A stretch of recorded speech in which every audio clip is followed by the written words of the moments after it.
sun is sinking off the coast of Ocean Beach. It's been a long day for Captain Eric Lamb and his boat rescue team. Well, we got a call early this morning about 3 a.m. About a boat on the beach here.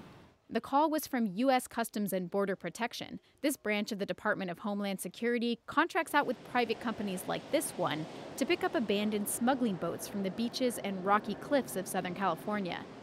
Agents suspect this boat was smuggling illegal immigrants into the U.S. from Mexico. The smugglers apparently abandoned it in the surf, which is common.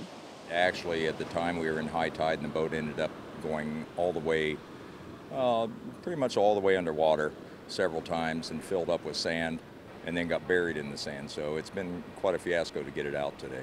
Lamb works for a company called Vessel Assist. It's like AAA on the water. Picking up smuggling boats is only a small part of his job, but he's dug out, towed, and trailered a lot of them. In the last 9 years with this company, we've pulled probably well over 150 boats off the beach up and down between here and LA. And Lamb doesn't just pull boats off the beach. Ironically enough, some smugglers are members of Vessel Assist and have actually called him for a tow when they've broken down or run out of gas at sea. Lamb picks them up and calls the authorities. Law enforcement agents and people who work with them, like Lamb, have seen a spike in illegal traffic along the Southern California coast. 2012 was a record year, with more than 200 smuggling attempts between the U.S.-Mexico border and San Luis Obispo County. Officials have arrested close to 2,000 people suspected of maritime smuggling over the past 5 years. Lamb says he's seen a lot of changes in the smuggling business. For several years, we had nothing but Mexican pangas coming up.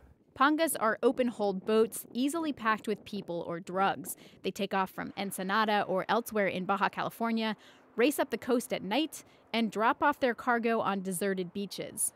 Abandoned or seized boats used to get auctioned off, but the same ones showed up again and again.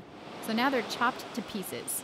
They've managed to just about deplete the fleet in Ensenada.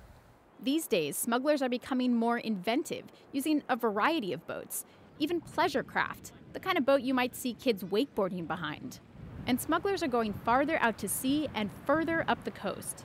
As we've increased our response capabilities in the San Diego County area, Orange County and Los Angeles County area, we've seen them progressively move further north into Ventura, Santa Barbara, and even San Luis Obispo County. For coastal law enforcement, it's getting more dangerous. In early December, Coast Guard member Terrell Horn III was killed when 2 suspected smugglers rammed his boat near the Channel Islands. They fled but were captured in San Diego waters.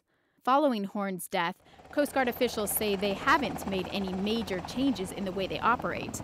They say the job has always had risks. I don't think it's any more dangerous than it was before. We're always concerned about the safety of our law enforcement officers, and they're trained to handle the situations. BMC Horn's death was a tragedy, an absolute tragedy, and it certainly makes us all re-examine what we're doing to make sure we're doing it safely and effectively. But Coast Guard members carry guns. Lamb doesn't.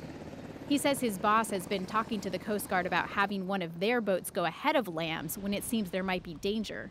I'll be out there, no one else, just me, and quite honestly, we realize now there's nothing stopping them from, I pull up alongside to get ready to get them, and they, shoot me, throw me over the side, load everything in my boat, and they can go anywhere they want with the boat.